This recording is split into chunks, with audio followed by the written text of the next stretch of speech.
Hey everyone, this is James from TDB bringing you another Inbetweenisode. Today I am going to be doing a big topic and one that I suspect a lot of people are going to be interested in. Trying to answer the question, or at least use it as sort of a talking point to just kind of spin off and share some different thoughts on does Pu'erh age well in the West? And this is a hot topic, and there's a lot of different assumptions that people are going to make. Some of them are good, some of them are bad, but a lot of it boils down to the fact that Pu'erh aging takes a while. Anyone that calls a 4 or 5 year old Pu'erh aged, it's just mistaken. That is not the kind of what we are used to as far as calling Pu'erh aged.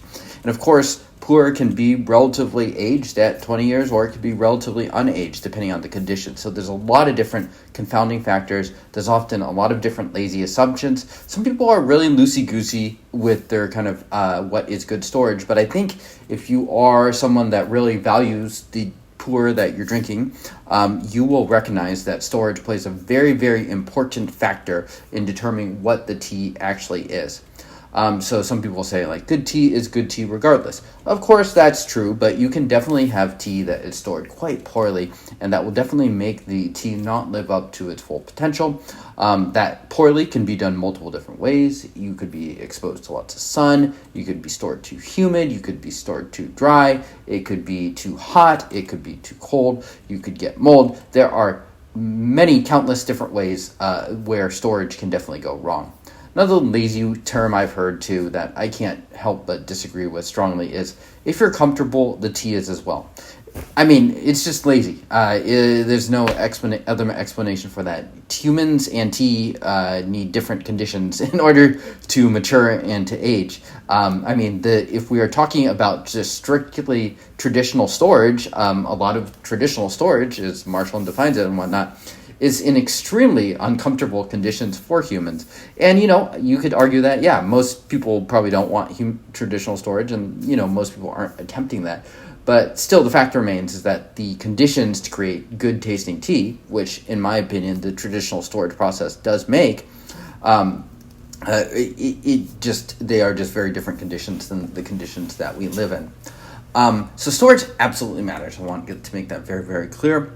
And so you can store the tea a number of different ways. This is not a how to store Pu'erh video. I've talked a lot about that in the past. I've talked about how I store it. There's a lot of different philosophies there. I think there's all kinds of different ways to skin the cat. So there's no correct way, and a lot of it depends on your goals and what you're aiming for.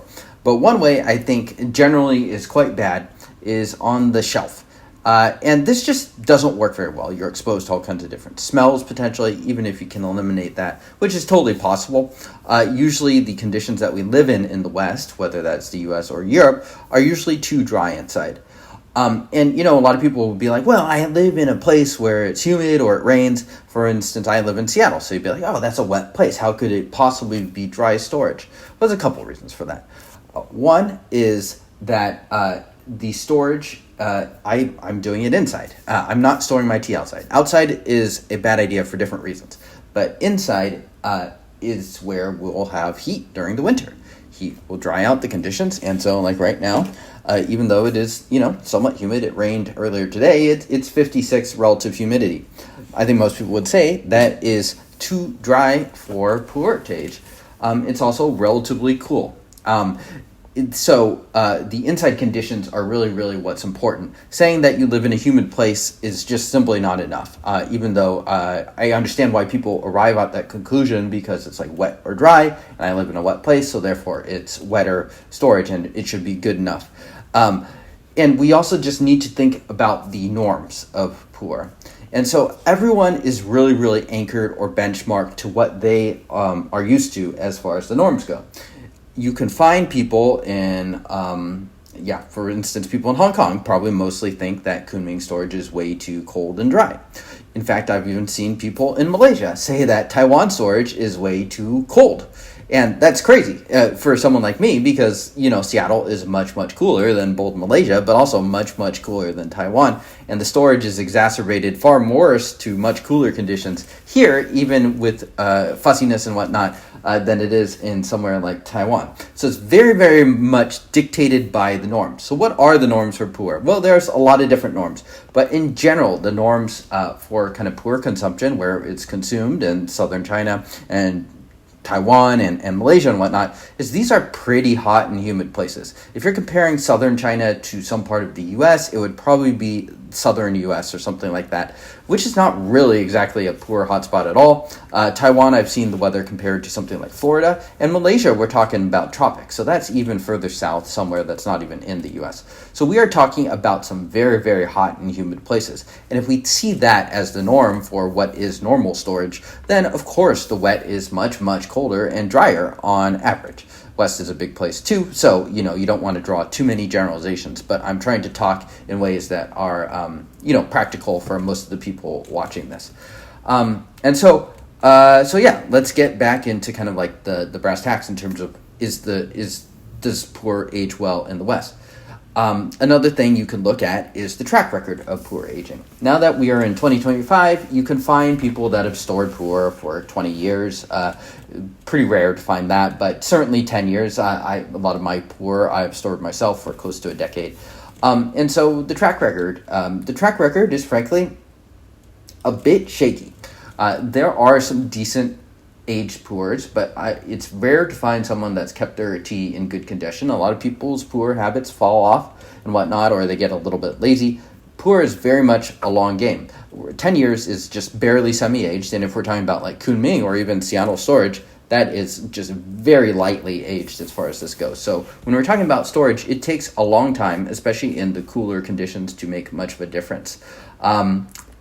Odor is definitely something that can get easily underrated. It seems like the most basic, easy thing, but in my experience, having some of the tea from the older collectors, you could end up with some funky smells, and you just think about how someone's house smells and whatnot, and that could be something they are totally immune to, and kind of okay with in their tea, but it still makes some impact on the tea and could take a while, or even that aroma could never age out, for instance. So that's something that is encountered quite commonly when you actually run into people that have been storing the tea for a long time. Certainly hobbyists, something that's not unique to the West per se, but certainly a consideration that any hobbyist needs to take into account. So I think the track record is not great. I do think Pu'erh can age okay if given enough effort. A lot of that comes to kind of stacking it into a very condensed area and limiting airflow to a pretty strong extent, and that allows you to kind of control the humidity and potentially temperature.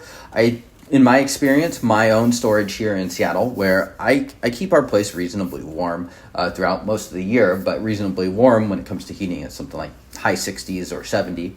And so, in my opinion, it replicates somewhat closely to something like Kunming, which frankly is a pretty slow and dry storage. And it's frankly just not all that proven. Heated storage is even more of an unknown factor. There are definitely some success stories of heated storage. I haven't tasted a lot of them recently, but they do exist, and that's something that Marco has helped to kind of like push forward as far as that goes. But it definitely takes kind of even another layer of fussiness beyond just controlling the humidity. So yeah, in my opinion, Pu'erh could age okay in the West. I don't think it's going to be the gold standard in most of the West, but it does require you to actually take a somewhat active role, certainly in setting it up. And I think you can set up a system that is relatively passive in the long term, but it will take, you can't just toss things on a shelf or in a closet or something like that and hope for the best. Usually those are not going to work too well. Okay, so hopefully that answers this question. If you want to really do the TLDR of this, does Pu'erh age well in the West? Probably not in general, but it is possible, I think, to have a decently stored tea given enough time, and depending on what your kind of overall methodology is. So hopefully you all enjoyed those rambling thoughts here, and I will see you all next time, and let me know how you found this video. Cheers.